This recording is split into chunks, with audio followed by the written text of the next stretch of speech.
Good morning, dear listeners. I am Dr. Megha Pant, Assistant Professor, Department of English and Foreign Languages. Today we will continue our series on literary terms. Our first literary term is poetic justice, which refers to a situation in which a character receives a punishment or reward for their actions.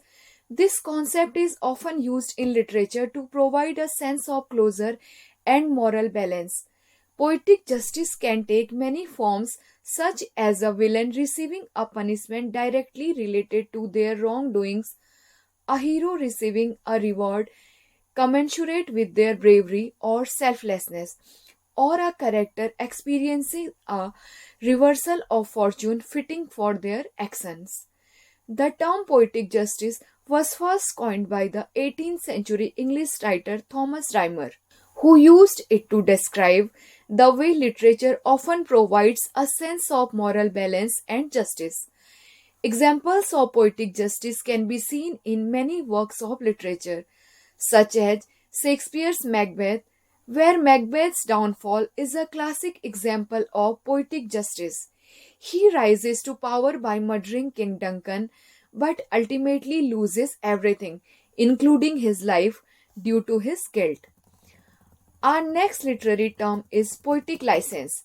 John Dryden defined poetic license as the liberty which poets have assumed to themselves in all ages of speaking things in words which are beyond the severity of prose.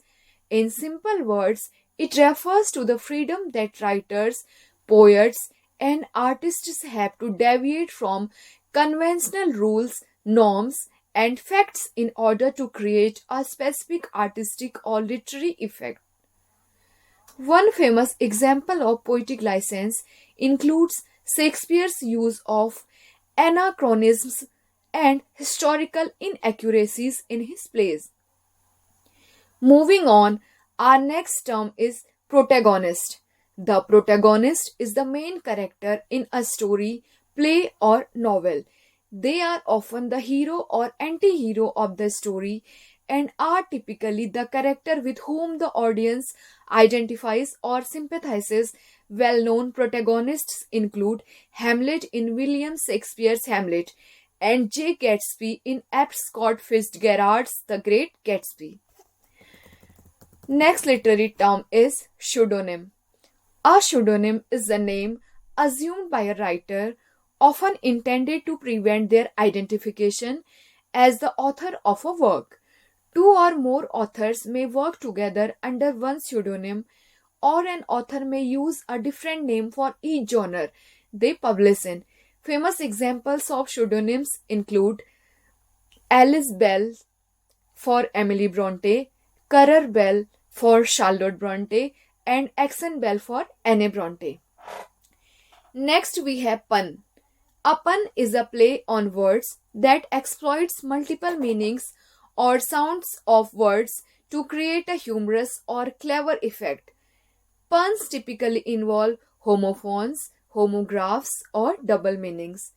Shakespeare was a master of puns, and his plays are full of clever wordplay. Next we have quatrain. A quatrain is a four-line stanza or poem, specific rhyming scheme. It is one of the most common and popular forms of poetry and has been used by poets across various cultures and centuries. William Shakespeare's Sonnet 18 is a classical example of quatrain. Quote unquote. Shall I compare thee to a summer's day? Thou art more lovely and more template. Rough winds do shake the darling buds of May, and summer's leaves heath all to sort a date. Next we have queer. Queer is a complex and multifaceted term that has undergone significant transformations in its meaning and uses over time.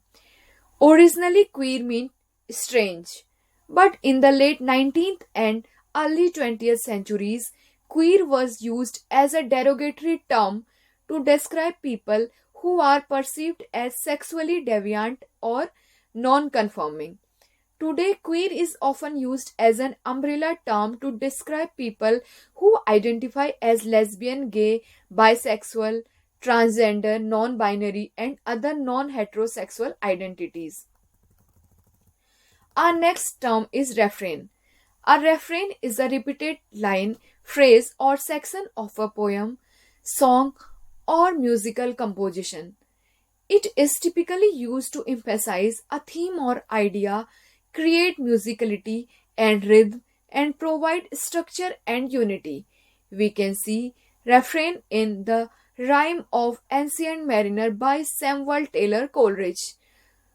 Quote unquote, water, water everywhere, nor any drop to drink. It's repeated throughout the poem to emphasize the mariner's thirst and isolation. I want to share one more classic example of a repeated phrase used to emphasize a message of hope and resilience. I hope you all are familiar with it.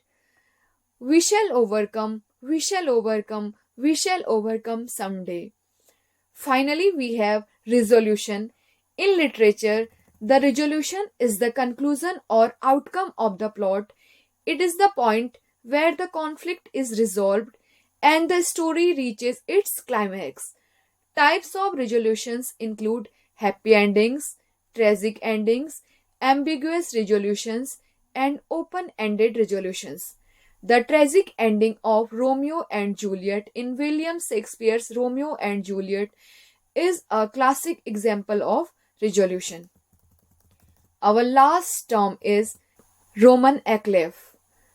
A Roman éclat is a French phrase meaning novel with a key.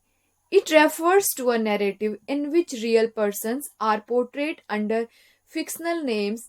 This technique allows authors to comment on contemporary issues, critique societal norms, or even settle personal scores, all while maintaining a veil of plausible deniability.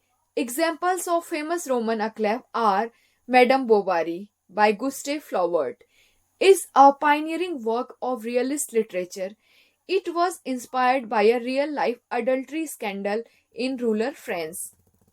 The Bell Jar by Sylvia Plath, a semi-autobiographical novel that explores Plath's own struggles with mental illness, drawing heavily from real-life experiences.